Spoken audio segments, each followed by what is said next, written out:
prostitute. He's working in the street. She's a teenage prostitute.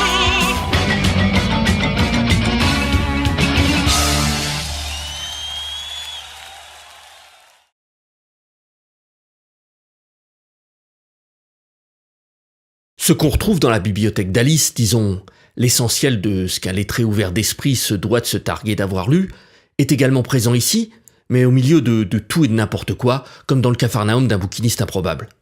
Un livre de reproduction de photos de Joël Peter Witkin côtoie un SAS ou la bioracoleuse d'une star du porno. Des centaines de guides touristiques de tous les pays du monde tentent de séparer ici ou là l'incroyable amie perverse de Jean Loris d'un manifeste des chiennes de garde, ou Que mes guerres étaient belles de Jacques Vergès d'une brochure de l'Union pacifiste.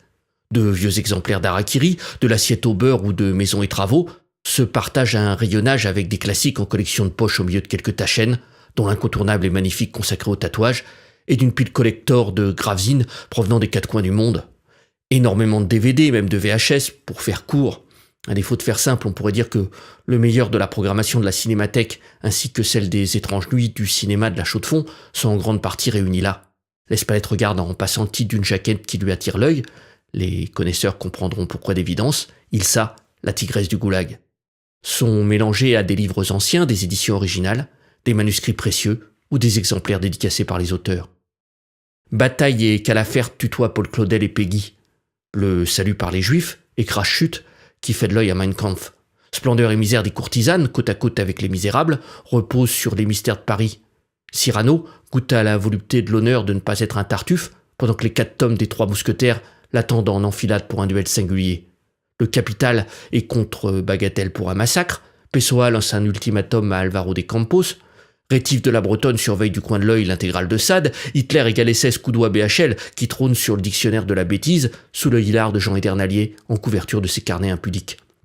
Il y a une Bible, un Coran, le feu follet, des Strange, une centaine de San Antonio, les neutrinos vont-ils au paradis, des Manara, au régal des Vermines, Fajardi, Benacquista, tous les classiques de la BD belge, Spinoza enculé-gueule et à sec Spinoza enculé-gueule, le retour. Il y a Pernette Duguillet qui parle d'amour, Jean-Louis Coste qui défonce le cul de grand-mère façon hardcore, Mishima qui se suicide par honneur et Cervantes qui rêve un impossible rêve. Il y a une sœur de Port-Royal qui fait la leçon à une jeune fille, un curé de campagne qui cherche la joie sous le soleil de Satan. Il y a Sioran et Nietzsche qui débattent de l'inconvénient d'être né humain, trop humain, et une femme de chambre qui note dans son journal que Mirbeau, c'est très bien, mais commettre de signifier à tous que Villiers de l'île d'Adam, ce n'est pas mal non plus, ce serait raconter là un conte bien trop cruel.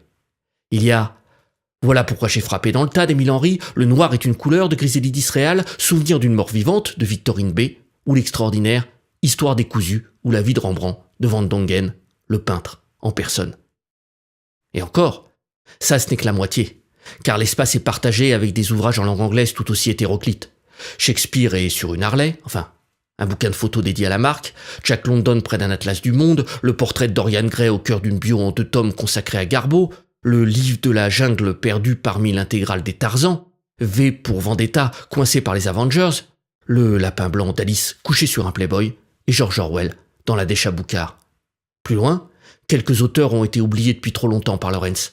Kate Chopin exige qu'on l'éveille, Dickens supplie d'être extrait des bas-fonds, H.G. Wells de redevenir visible, et John Fante demande à la poussière de quitter sa reliure. Plus loin encore, à l'abri des regards indiscrets, Burroughs partage une dose avec Sherlock Holmes. Iceberg Slim, une fille avec Bukowski.